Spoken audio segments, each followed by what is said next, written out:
Welcome to the Dr. J Vlog series. It's Monday, January 13th, 2025, and on Mondays we tackle mathematics and statistics, hopefully in an engaging and somewhat entertaining fashion. But I think you'll find today's talk especially interesting. Would you like to live to be 100? I think I know the answer to that question. The real issue then is, well, what is it that determines just how long we'll live? Well, we actually have a pretty good idea in that regard. So, for example, if you were born in 2021 in Canada, you're projected to live on average to be about age 82. And as you probably already know, females outlive men on average. And thus, if you're a female born in Canada in 2021, you're projected to live to be about age 84 on average. If you're a male, just under 80. In the United States, the figure's slightly lower. That is to say, if you're born in 2021 in the US, you're projected to live to be about 76 and a half. Females about 79, males under the age of 74. Of course, your location, your gender, and a variety of other factors matter. So, simply put, in my case, as a male born in the United States back in 1962, I know I look much younger. Thank you for that. But the point is I'm only projected to live to be about age 67, at least on average, right? And so, in that sense, the clock is clearly ticking. I've got less than 5 years to go, statistically, at least based on averages. I guess it comes down to a simple question, really: get busy living or get busy dying? So saith Andy Dufresne from The Shawshank Redemption. You may recall that line. Well, on the other hand, I have some good news, at least in my case. I tend to come from a family, or I am from a family that tends to live a long time or exceed expectations and statistical averages. So, for example, on my mother's side, her mother, my grandmother, lived to be just under 99. And her father, my grandfather, lived to be about 91. And my mother herself just passed last March, and she was 94 and a half. On my father's side, they also tended to outlive the statistical averages for their generation. He had two older sisters who lived into their late 80s. And then my father himself was sort of the exception. He died at just under 72, just a month before he turned 72, I should say, of a heart attack. So the point is that all of these people were born in the early 20th century, and then they far exceeded their generation's lifetime expectancy or life expectancies across the board. And as such, I think back in the early 20th century, you were only projected to live to be in your early 50s. So, in my case, then, I think I am going to live much longer. Again, the NDE that I experienced a few years ago, notwithstanding. But as I mentioned, I do expect to see the return of Halley's Comet in 2061. And generally speaking, I think 60 is the new 40, right? At least I feel pretty doggone young. And I'm looking forward then to the next few decades. Seriously, though, the key point is that life and death issues are far more than simply a matter of biology. How else do we explain, on average, why we're living 25 years longer today in North America compared to a century ago? The overall mortality rate, usually measures the number of deaths per 100,000 population, has dropped by more than 50% over the last century. And so I've created a chart here that looks at the leading causes of death, the top 10 leading causes, I should say, uh, based on deaths per 100,000 population in Canada and the United States in 2021, and broken down by gender. So the first two columns are the causes of death for Canadian, the top 10 causes of death for Canadian females, then causes of death for Canadian males, then the top 10 causes for US females, and then the top 10 causes for US males. And so heart disease would be the number one overall killer in both countries, but the rates are significantly higher, you can see there, per 100,000 in the US compared to Canada. Similarly, Alzheimer's and dementia rank number two overall, number one amongst Canadian females. That's interesting.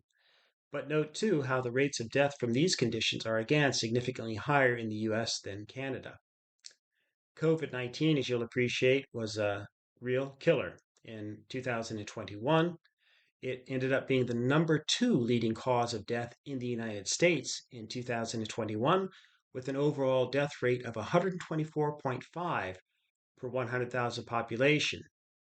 By comparison, COVID ranked fourth in Canada, so still pretty deadly, but at only around 39 deaths per 100,000. So, stated another way, the evidence indicates that the death rates from COVID were about three times higher in the United States than in Canada. Then you've got stroke and COPD, chronic obstructive pulmonary disorders. This ranks in the top five in both countries, but again, the actual death rates in the US are significantly higher on both conditions than in Canada. Canada does worse, however, in terms of trachea, bronchus, and lung cancers, which ranks third, and where we die at higher rates compared to the United States, which ranks fifth on that one. We also, in Canada, do worse in terms of colon and rectal cancers, which doesn't even make the top 10 in the United States. And the one figure that's obscure there, if you're interested, or on the left-hand columns, is the 10th cause of death, which is amongst Canadian females.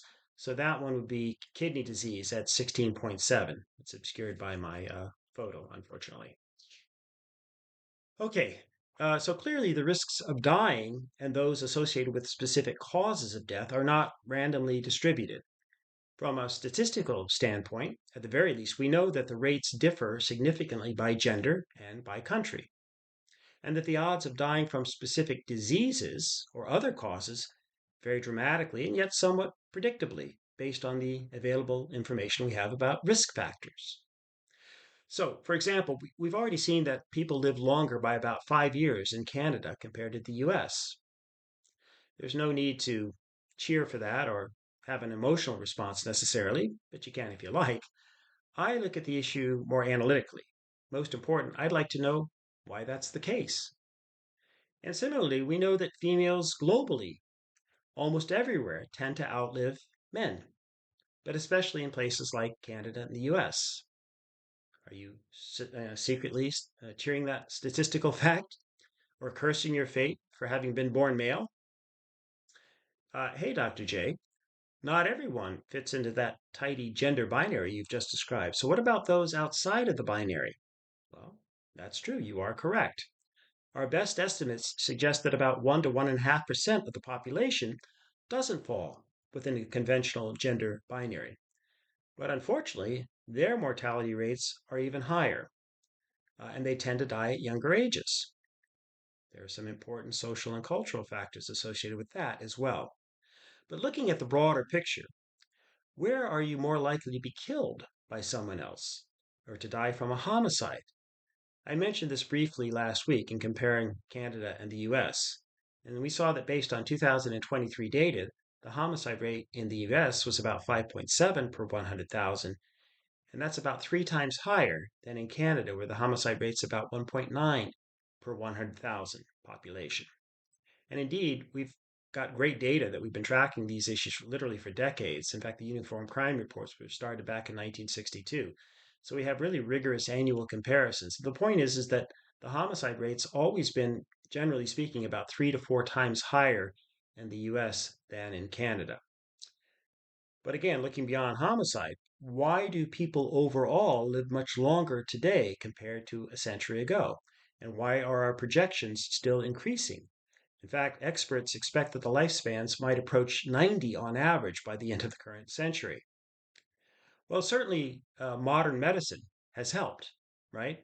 Experts have determined that we are far less likely to die from tuberculosis, from pneumonias, influenzas, GI infections, among other factors. And we've also reduced significantly infant mortality rates, and you're less likely to die while giving birth as well. On the other hand, we're more likely to die from cancer and heart disease than in the early 20th century, as well as obviously in 2021 from the COVID pandemic. The risks, however, are not evenly or equally distributed either between countries or within countries. So let's have a look at these risk factors. We'll start with the broader issues, the technological changes that have impacted our lives and our deaths quite dramatically.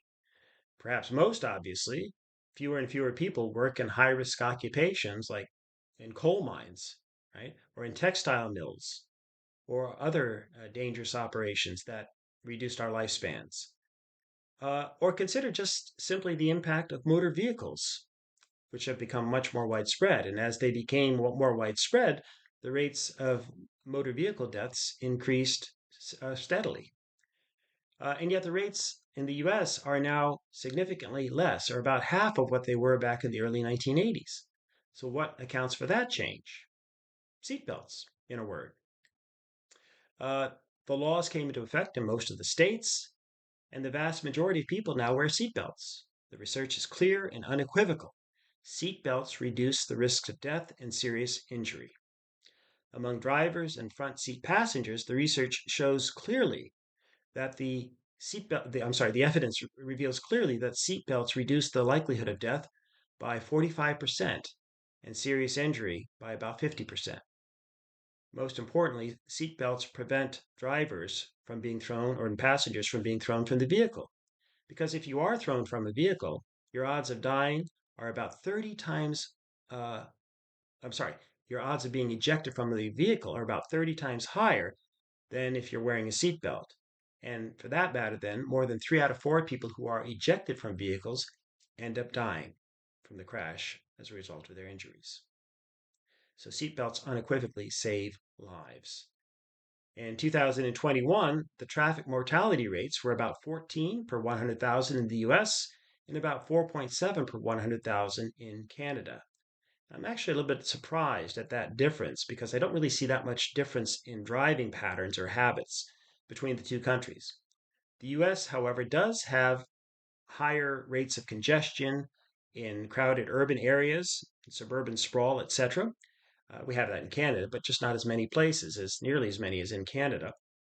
Um, and the question would be whether there are other factors in association, and not just literally the number of commuter miles, but are there differences, for example, in distracted driving rates or driving under the influence and so on? I'm not going to try to answer that question today. I'll do a deeper dive into those issues in another video. But what about space flight? Uh, you may recall that space flight began on April 12th, 1961, with the launch of the Soviet cosmonaut Yuri Gagarin in Vostok 1. In the last half century, about 30 astronauts and cosmonauts have died while training for or attempting space missions. But the vast majority of these deaths occurred either on the ground while training or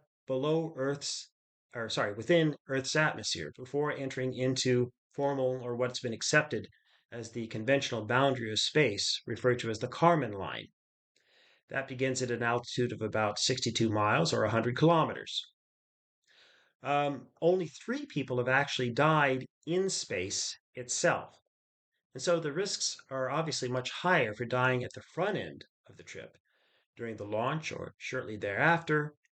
Consider the Challenger disaster from January 28, 1986, and even upon re entry, as we saw with the tragic space shuttle Columbia that disintegrated upon re entering the atmosphere, on February 1st, 2003. All right, so what else increases your risk of falling short of the average population lifespan, to say nothing of falling short of achieving that milestone of reaching 100 in the US or in Canada? Well, in 2021, the suicide rates in Canada were about 12 per 100,000 population, and in the US, again, slightly higher at about 16 per 100,000 population.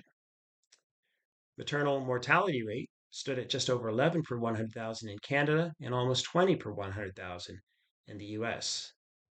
The neonatal mortality rates are about identical in both countries at just over 3 per 100,000 population.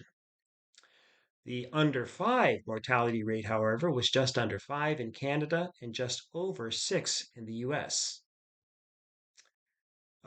Additional risk factors include mortality due to air pollution, which is higher in the US than in Canada, but also things like hypertension, where 22% of Canadians are afflicted by that condition versus about 32% of US citizens.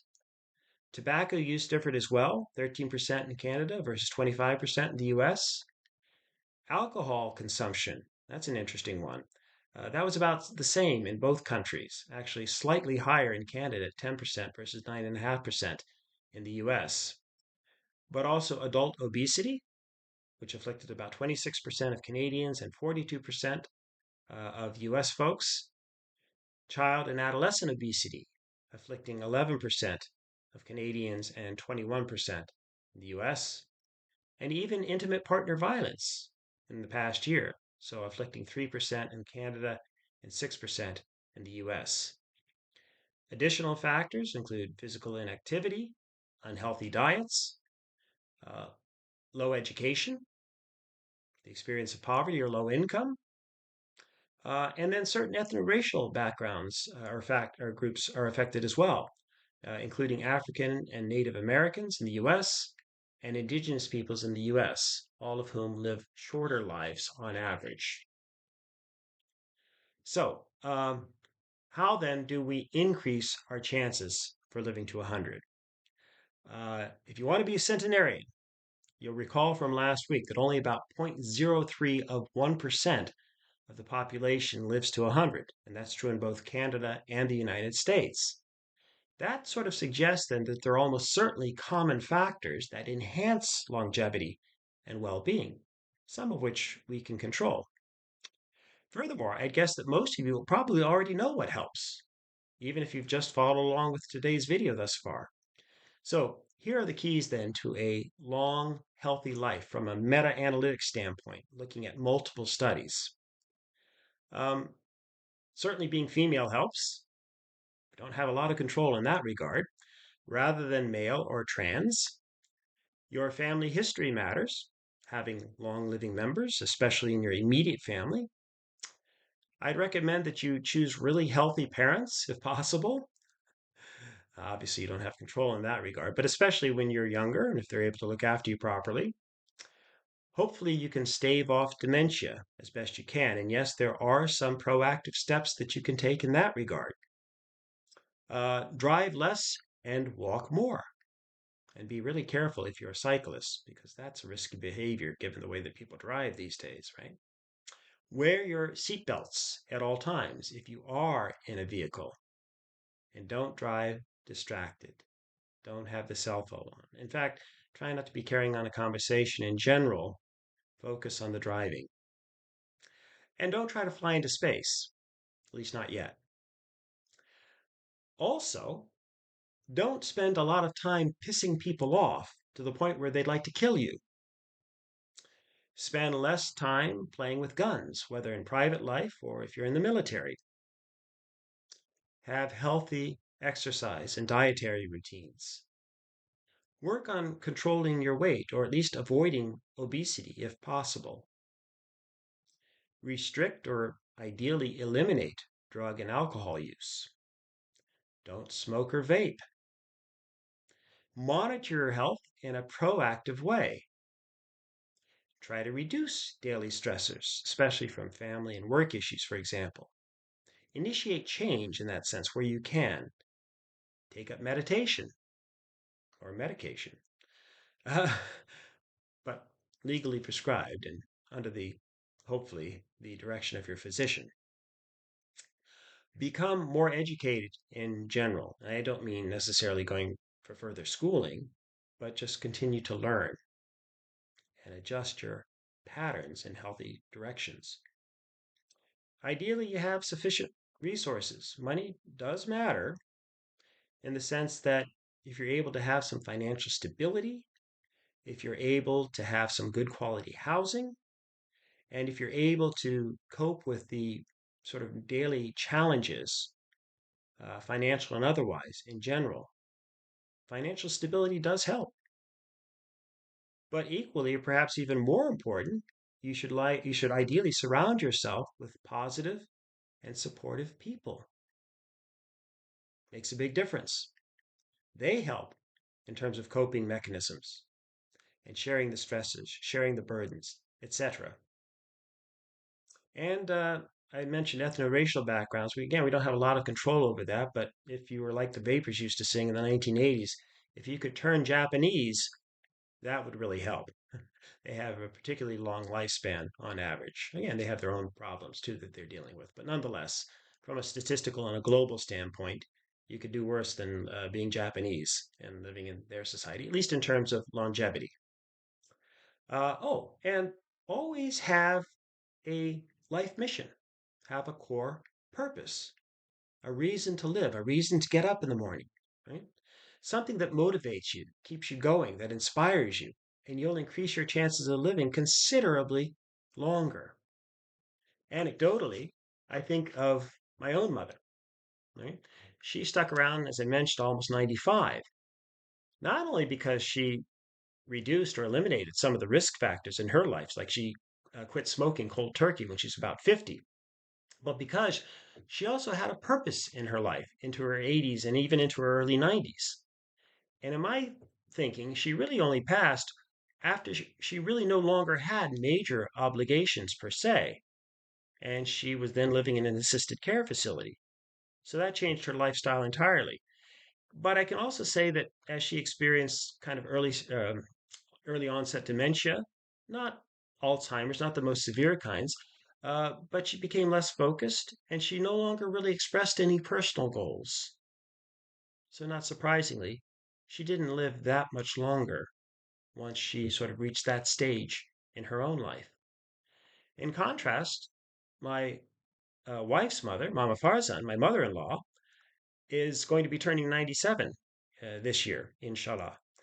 And the idea that, or what I want to emphasize with her is that she's unbelievably active and engaged, even though physically she's not in, the absolute top condition any longer, right? But the point is that she has so much to do. She has this endless array of knitting projects, and she does a really good job. People love to get her gifts, shall we say? So that keeps her quite busy. She also loves to draw. We were taking to art class for a long time as well on Fridays. She's not as interested in doing that now, but she still loves to draw and to color and when she can. She loves her movies and shows. And to be honest with you, she likes to be nosy and gossipy. And that's actually not such a bad thing. She wants to hear about what's going on in the world. Okay. And the other thing is that she lives semi-independently, but she has Farnaz there to look after her regularly, and even her dopey son-in-law, me, to visit and to share a laugh with from time to time. Because even though we don't speak each other's language particularly well, we both share a similar sense of humor, right? And so, and then Ryan, our oldest son, will pop by, on occasion to fix her internet or, just have silly conversations in Farsi and again, to laugh with one another. And my goodness, she still has a good sense of humor. And we've all heard the expression, right, that laughter's the best medicine. And I'm convinced that that is indeed the case. She and I have a similar sense of humor, again, even though we speak different languages. And we can make each other laugh all the time. And we do. Um, but the thing is about laughter is that it does indeed draw people together, and it actually stimulates healthy physical and emotional changes in one's body. Laughter, it's been shown from a variety of different studies, actually increases or strengthens your immune system. It boosts your mood, it lessens pain, and it helps to protect you from the negative effects of the inevitable stresses that we're going to encounter in life. Laughter helps to bring your mind and body back into balance, to lighten your load a bit. It inspires hope and connects you with others and keeps you grounded, focused, and alert. It even helps you deal with anger and to forgive sooner. So, yes, I hope that I indeed will be laughing all the way to the grave. I mentioned last week that I'll know it when it's a good day to die, when I no longer have any curiosity about the world around me, when I don't want to learn anything. But I'll add too that if I no longer have the urge to laugh, so continue laughing and hugging and saying hello to people and hanging out and having fun, and you'll increase your chances of living to 100. At the very least, I hope to see you again tomorrow. And until then, may you and yours continue to nourish peace in your lives and nurture love in your hearts. We'll see you then.